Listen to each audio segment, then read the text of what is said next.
So I'm going to turn it over to Hannah West to introduce our program today.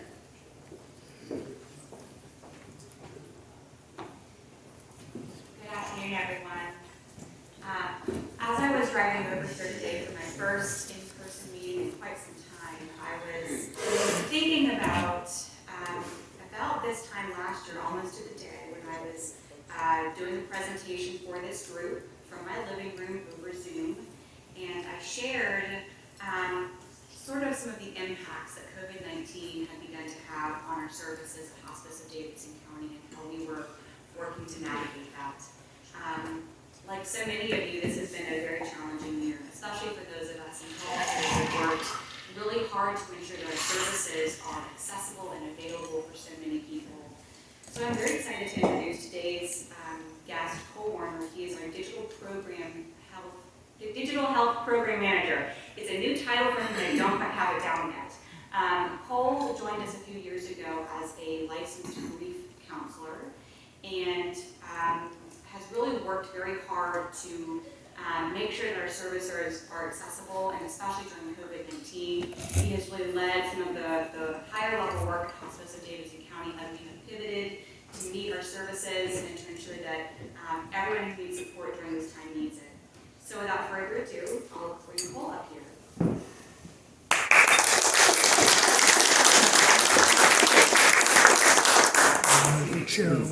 All right, well, so it doesn't it's going to matter. be easy for me to pay attention to the big room, although I think that I'm tall, so tall that everyone's just staring at my chest on Zoom, so learn that the camera right there. Well, you know, I'm supposed to be somebody that works with digital stuff, and I didn't see it. That's okay.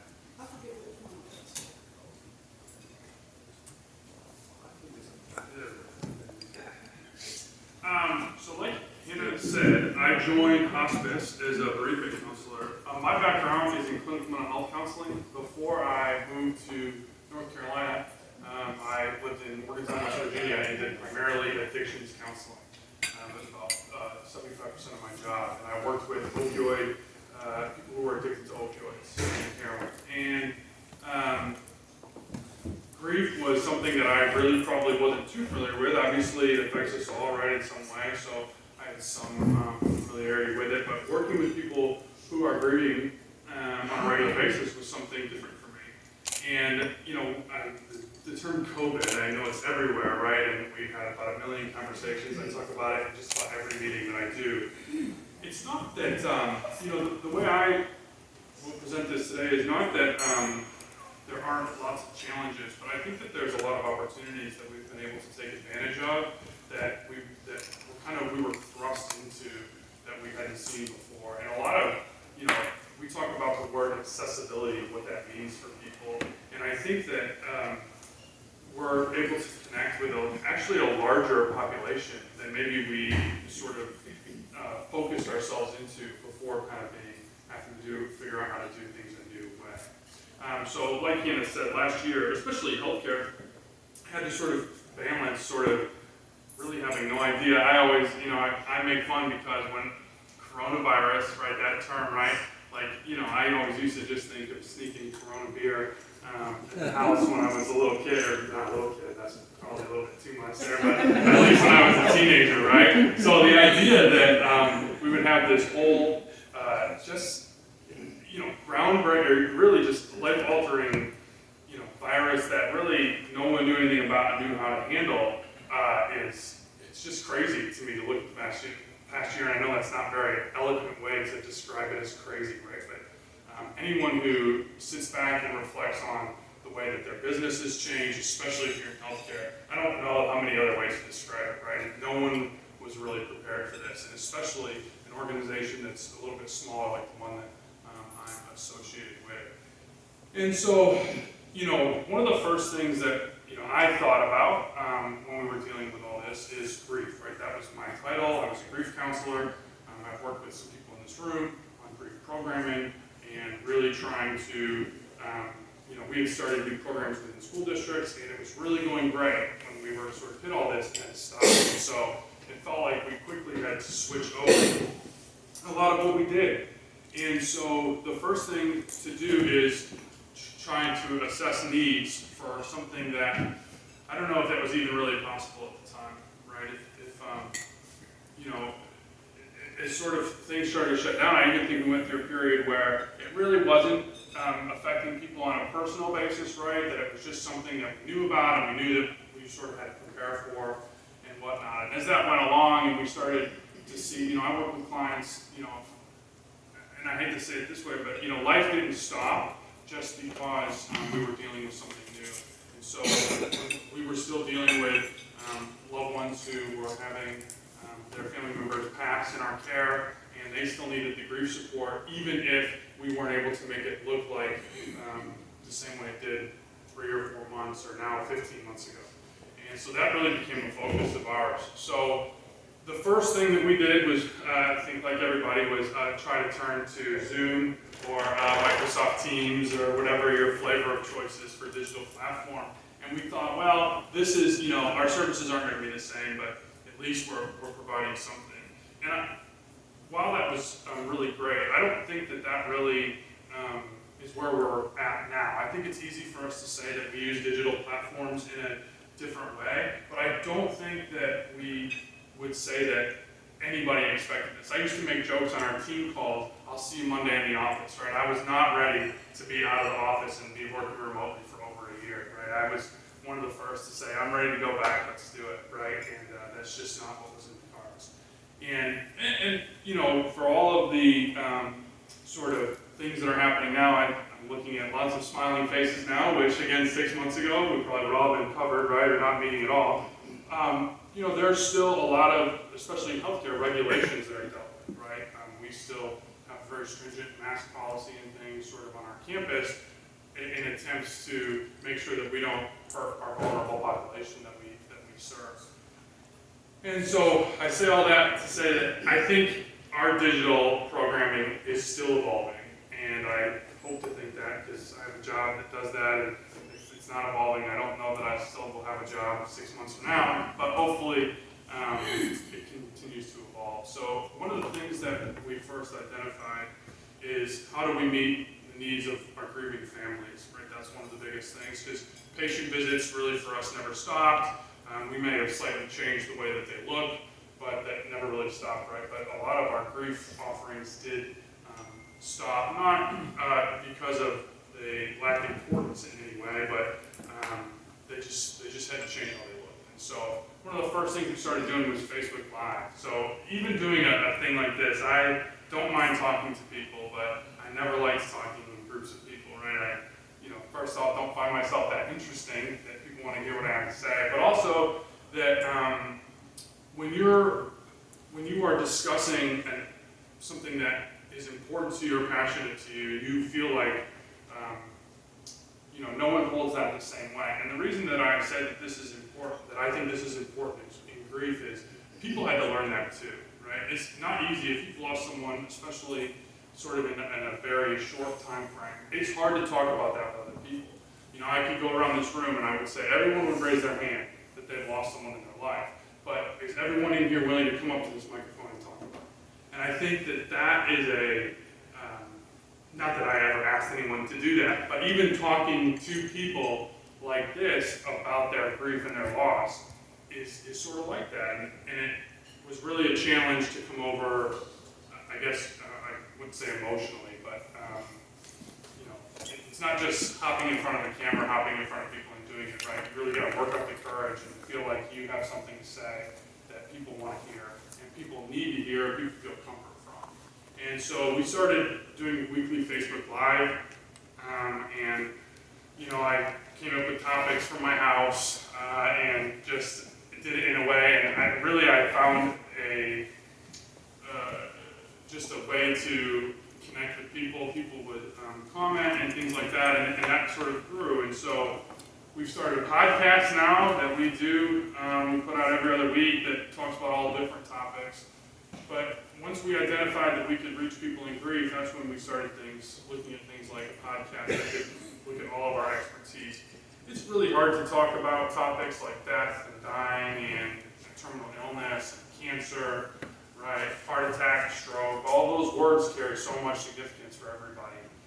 And for me, I guess it's probably not as hard to talk about since I see it every day, but I know that even when I talk to people sometimes, it just creates some type of emotional reaction from them if you've had any personal sort of connection with that. And so my hope and my goal with our digital programming to what the, I'm talking about what am I speaking about today, and I guess it's adjusting to COVID to meet community needs, is how do we bring the services that we offer to people in an approachable way, not just bring it to them, but bring it to them in a way that they're going to be able to take in, accept, even connect with in a certain way. And I think that's the most difficult part, especially in healthcare. We talk about, I have 2 children. Everyone goes through they have a cough. Is it COVID, right? And you go through the process of calling the doctor, and you get a televisit, right? And then they decide if they're going to have you come in the back door and have you tested, and they're all that whole process is it's very easy when you're on the healthcare side of it to say that's a normal process. It's another thing as a parent when you're taking your child in there to see that and think, oh my goodness, this is intense, right? And it's not incredibly approachable, and I'm not making that negative in any way or the precautions that we take negative, but it doesn't always feel as approachable because with the population we're serving, we're supposed to be helping their loved one in the most vulnerable and the most hurtful and painful of times, and we want to be approachable. And so any of the programming that we've done has been geared towards making that approachable in a new way. I don't really think, when I was thinking about some of the things that we've done, because even I have to reflect sort of on what it is, because I don't have any experience in the digital world. I just knew that I wanted to keep a job in the organization I worked with, and counseling wasn't, it was needed, but it wasn't always accessible for people, and so I needed to innovate and make that accessible so that I kept the job. And out of that came an entire list of programs that really has been something that I've gained a lot of professional satisfaction out of, and I hope that our organization has seen progression in sort of the mindset that we change. I think that anytime you're talking about new programming, the first thing that there's like a process that people go through. Any of you have done this before. It's a whole big process, and I'm not really great at the process. I'm not a details-oriented person. I think that I even have forgotten things that I'm supposed to have done this afternoon that I didn't do, right? I was just telling Hannah about it. So I'm sure that will catch up and bite me in the butt. But, when you're not that type of person, it's really hard to figure that out. And I think it sort of thrusts us all to sort of be okay with a little bit of failure now and then, a little bit of everything's not going to be as perfect as we would have liked it to be. Everything's not going to go the same way that you want it to be. I know that lots of skilled nursing facilities in our area have had COVID in their buildings, and how difficult that's been to deal with. And we've sort of been on the relationship side of that. And when I think about that, they're doing the best that they could in an already difficult environment, and then you throw that on top of it. And it's the same with all healthcare organizations, or even just businesses. So many businesses have had to shut their doors forever because of this, and it's hard to find a way to make yourself relevant and sort of survive. And I think that all the programs that I have tried to do have been focused on that. So, like I said, so we did a lot of web-driven stuff. So Facebook Live, we do a podcast, comes out every week. And since I don't know computers, it takes me hours to put out like 30 minutes worth of content because I screw it up and have to redo it and all sorts of stuff. So maybe I'll get better at that someday. And then also making our programming that's more accessible to everybody. This is where I talked about that opportunity. We hold a professional grief conference every year for counselors, funeral home directors, those in the area. It's always been in person, and it's been really great. We have moved it virtually, and it's not going to go back because we had people last year that signed up from out of state, Wilmington, and attended our grief conference, and we were able to have a much wider impact with our speakers and guests through that. And so I would look at that as a way that we saw an opportunity to provide that expertise outside of what would be considered our normal area. So I think that's really all I had to say today. So thank you for listening. And oh yeah, I should take questions. Anyone have any questions? Because I just rambled. That's a good idea. So on the podcast, Yes. what kind of subjects do you cover? Not just food, but what other subjects do you cover? Yeah, so we've had people, obviously we have, a lot of it is surrounding hospice-related topics. We've had people on, so the medical director just kind of giving an overview of what hospice care can look like. We've also had, we have a wonderful woman who, she lost her mom just over a year ago, and she's created a grief blog, and she does a lot of good programs for people who've lost their mother. We had her on as a guest. We've had palliative care physicians from the area on, and just trying to bring topics that are not dinner conversations or lunch Rotary conversations, such as advanced directives, advanced planning. That stuff is difficult to talk about, and those decisions are difficult to make. And being somebody who's not sort of medically fluent, as I would call it, I don't really know, even working in hospice now for 2 years, there's still words that people say in meetings that I have to ask what that means or what that looks like.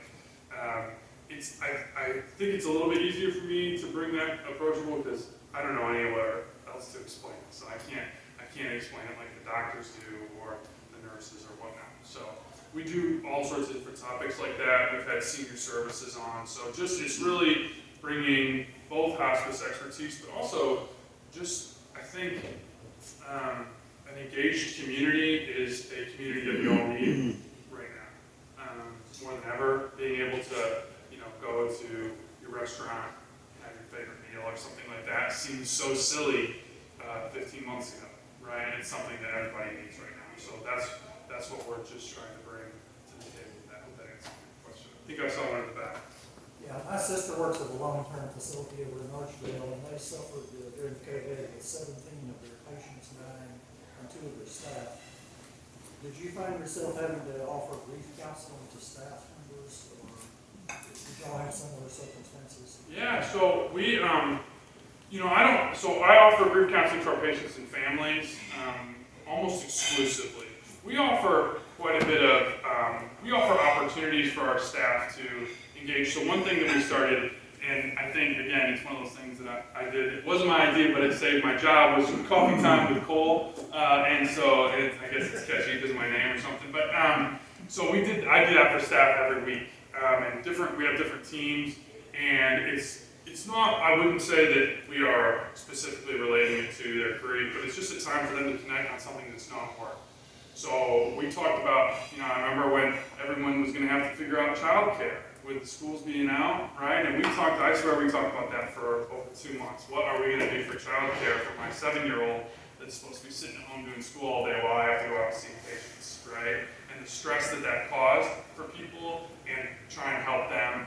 And we all workshop ideas and ways to even talk to our leadership and saying, how do we flex schedules so that people can meet their family needs and still do their job, right? So we do things like that. And we always offer programming to community agents, like other community facilities that, if they have, of course, an unfortunate event or something like that, a big event that happens, we try to be there. But that's kind of what we've done for our staff.